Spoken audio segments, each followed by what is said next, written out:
Welcome to the Intentional Awakening Podcast with your hosts, Kathy Brewer and Terry Huberman.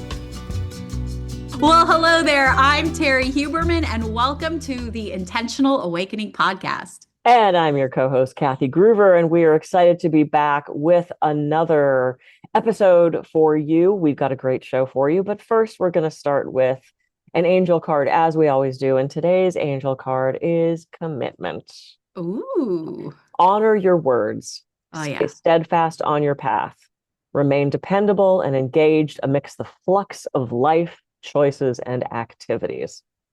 I love that. I'm a big commitment person. Like Yeah. if I say I'm going to do it, you know I'm going to do it. If I say 9 o'clock, it's 9 o'clock. If it's going to be 9:02, I will text you and go, oh my God, it's going to be 9:02. Yeah. You know, Yeah. it's like, this is why we work so well together. So we are going to dive into something that's going to make the woo meter go up a little bit. We're going to talk about past lives today and reincarnation. Yes. And this is an incredibly popular topic, especially probably in the last 10 or 15 years, when there's been a lot of kids that have come forward and a lot of, I'm going to put evidence in quotes because it's, small children being like, I was a pilot in World War II and that's my sister and her nickname's this. There's been a lot of anecdotal evidence that this is totally a real thing. I have believed this is totally a real thing since I was a kid, much to my Catholic mother's dismay, because not a lot of reincarnation talk, except for Jesus, in Catholicism. I fully believe it's a thing. I could get more into detail about how I believe it's a thing, but Terry, I'm also assuming you believe it's a thing, but maybe you don't. Yeah, I do. And actually in Judaism, they do believe in reincarnation and they call them Gilguls. So a Gilgul is a reincarnation of someone. So that's I'm glad to be Jewish because it very much like, with my train of thinking and the woo meter and all of that is very high with Judaism. So I'm happy about that. I think you're the only Jewish friend I have that's ever said it like that. I'm so happy to be Jewish. I am actually. That's great. Yeah, that's great. Yeah. I'll give you my theory on this. So I like to look at it sort of as community theater, right? Like summer stock theater. So you come together with a group of people, you put on a play. It's a great play. The summer ends, you all scatter your different directions. This is that in-between place after death, right? You sit down over the summer and you're like, hey, what shows are we going to do? Who's going to do what? Oh, this time you could be the star and I'll do lighting because there's really no role for me. And then you come back together again and you do a whole different play with different characters and different roles, but you all know each other. I think we sort of travel in the same soul family. Yes. But there's literally been times where I'm driving on the freeway and I make eye contact with the guy in the car next to me. And I know I'm never going to see this human again, but there's this deep understanding of, yep, we're stuck on the 405 together. He played sort of an extra role in my life this time. He could be my husband 2 lifetimes from now. Right. So to me, of the 3 choices of you die and nothing happens, you just go back to dirt, that doesn't make any sense to me. Mm-hmm. The Catholic, more Western religion of you die and there's this heaven or hell thing, that makes no sense to me. The keep trying until you get it right, you go, you review your life, you come back and do it again, that just makes, just deep inside me, that makes so much more sense. Mm-hmm. And I understand that more chaos people would be like, well, you're just trying to make order out of chaos. And, that just makes you feel good about things. And they believe that you die and you're just a pile again and you go back to the earth. Then my question is, well, then what's the point? Right. And they say, there is no point. And I'm like, well, then that doesn't work for me. Why? Because I said so. It's kind of that feeling to me. So I absolutely believe in reincarnation. I've seen evidence of it many, many times in my own life. I do past life regression as a hypnotherapist. I've had clients make incredible breakthroughs, but also, frankly, let's say it's not true. Let's say it's all bullshit. If I hypnotize you to go back to a lifetime and you tell me that you're a Russian princess in the 1400s, and that solves your problem, your anxiety goes down, you have a better relationship with your father, you strengthen your relationship with your kids, I don't give a shit what story you had to make up to make that happen, right? Agreed. I've had people say, well, I don't believe it. I don't care. Great. Doesn't matter. It doesn't matter. I believe it. It works into my system of living and thought process. But I don't care if you believe it or not. I can still get the work done. Yeah, I have to agree. I've had a couple of past life regressions done to me, and it was very interesting to see how these particular lives coincided. I don't know if that's a word. Yeah. Might be coincided or was so similar to the characters in this lifetime. Mm-hmm. And if we're talking about soul evolution, right, then we are talking about how does that soul evolve? And the soul evolves by using a human container, right? Because something that has mass or matter is what gives that soul the vehicle to go ahead and evolve and shift and change and learn. Mm-hmm. So the only way you can learn is if you come back and are put in the same situation, just like in our normal, regular human life now, there will be Yep. times where you're like, okay, I'm in this situation again. Let's make something really easy. I'm on a job interview. I've been on many other job interviews.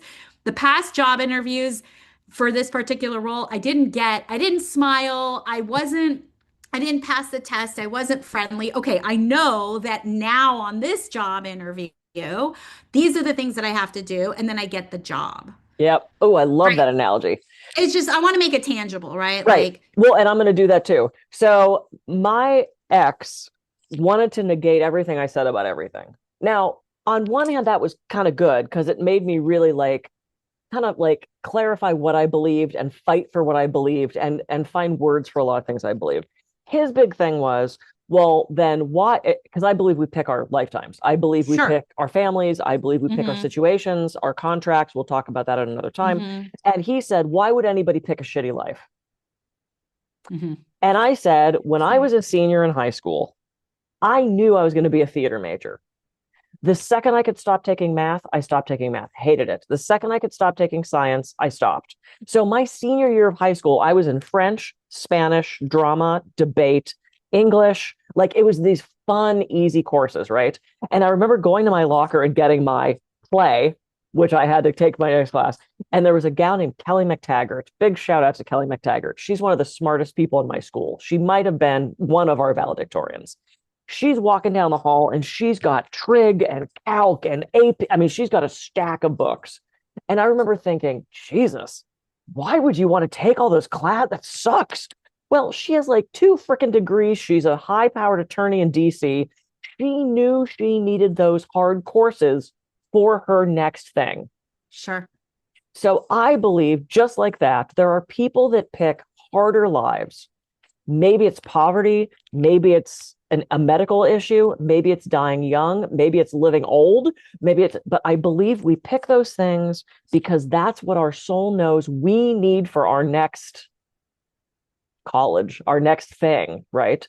I wouldn't have picked those things because I didn't need them. If I needed them, I would have picked them. Right. So that to me explains but some people have a hard life. Nobody would pick that. Sure, they would, because in their wisdom, in that in-between place where we are pure essence and pure love and pure wisdom, we know what we need to learn to move forward. Sometimes we break that contract and we're like, no, I'm going to sit here on the couch with my hand in my pants. Well, guess what? Next time, they're not like, oh, okay, you didn't check it off, man. You failed that course. You got to come back and do it again. And it's probably going to be harder. You know, a lot of times, so people who have had NDEs, they go through that life review process, right? And so that life review, by the way, the movie Defending Your Life is probably like one of the best movies. Yeah, it's one of the best movies you could watch Fucking to Meryl Streep, man. understand. Yeah, and to understand the sort of beginnings of the afterlife and all of that. I think it's 100% accurate. So I do too. You know, there's something called resonation and it is what it is. Debate it all you want, people. But yeah, that's why a lot of times people are like, I feel so connected to this because it resonates energetically, right? Yes. And everything's made from energy. But in these near-death experiences, did I say that right? In my head, it's not coming out right. Okay. Near-death experiences. Wah! Okay. Uh, um, there's that life review, and in that life review is a lot of times where the soul goes, okay, this is what I need to take for my next lifetime. So, and I don't, based on the experiences that I've had as a medium, Mm, there's no time span as to when you get reincarnated. Because I've had quick reincarnations yep. and I've had not quick reincarnations. Yep. And when I say that, I don't mean me, I mean the spirits that I've Sure. talked to. One time I was reading for a family and there was a new baby in the family that Mm. was from everything that we talked about. Of course, there's no way to prove this. I really wish science can prove this. They will soon, I'm sure. That the baby was actually a reincarnation of the grandfather, which was so cool. That was so cool. And they were happy. And I Yeah. don't know anything. So I'm just giving the information that I get. And it was like really lovely. And so Yeah. that That's was a so really cool. nice experience. Yeah. I think that's pretty common. Hmm. I really do. One of the reasons that I very strongly believe that these are true things. So my dream when I was younger, I so wanted to go to Avalon. Miss of Mm. Avalon was one of my favorite books. I thought, oh my God, surrounded by powerful, awakened women, we're doing our healing work, we're doing our magic. Once a month, hot men show up and they pleasure us, then Hey, they leave. that sounds Just, perfect. I mean, doesn't that sound amazing? Yeah. Yeah. Um, so I'm doing a past life regression with a guy who regresses me. And I head to what seemingly was Avalon. And I'm like, oh my God, my dream pen fell on the floor. Like, oh my God, my dream lifetime. I've always wanted it. Oh, this is oh yay. It was the shittiest lifetime. Nobody liked me. I got undermined at Oh, every pass. oh, If something good, like if I was selected to carry the fire, everybody hated me. I had no support there. oh, I finally left the island and went to be a healer in this small village where I helped people with the bubonic plague, and then I died this horrible death because I oh. contracted it. I mean, it was a shit lifetime. And I was like, yay. And my friends were like, why yay? And I said, because this means to me that this is Yeah. real. Because if Yeah. I was making it up, it would have been this perfect lifetime, right? This idealistic, what's that other word? Idyllic. Thank you. I was like, bucolic. No, that's not the right word. Idyllic lifetime. And it wasn't, it was crap. I've had some really crappy lifetimes where I was this, and I'm going to say a word we're not allowed to say anymore, but this was what she was a retarded girl. Even the dog was a little slow. I died in a bog. I Wow. drowned face down in a bog because the villagers, it's a long story. But anyway, but it's like, I feel, I was never Cleopatra. I wasn't Yeah. Mary Queen of Scots. I wasn't, these famous people because not everybody Mhm. can be Cleopatra. Um, but I would have made up something so completely different if I was making this up. Well, a lot of times, and I don't know if you've had this experience, tell me if you have, where you've gone to a location and Oh, all of a sudden you either know everything about it or you're having some sort of visceral response, or you go on vacation and you loathe the place or you love the place, yep. right? That's one of the ways that, so I way back studied with Roger Woolger in college. Mhm. He was the youngest person there. I was the only non-psychologist. I'm like this theater major, and I wanted to go to this workshop, right? And he would actually start people by saying, write down the three places that you are absolutely the most drawn to, and write down the three places that repel you, Yeah. right?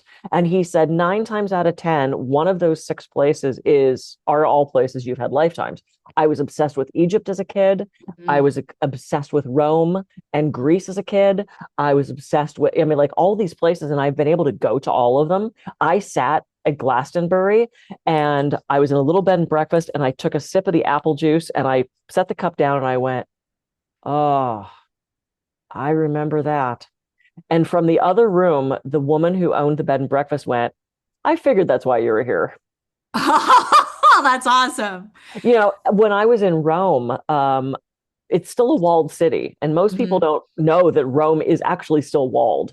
And I spent all my time in the walled city. And at one point, I wanted to go to one of the baths outside the city. So I hopped in a taxi. And as I went through the gates of the city, I started to have a panic attack.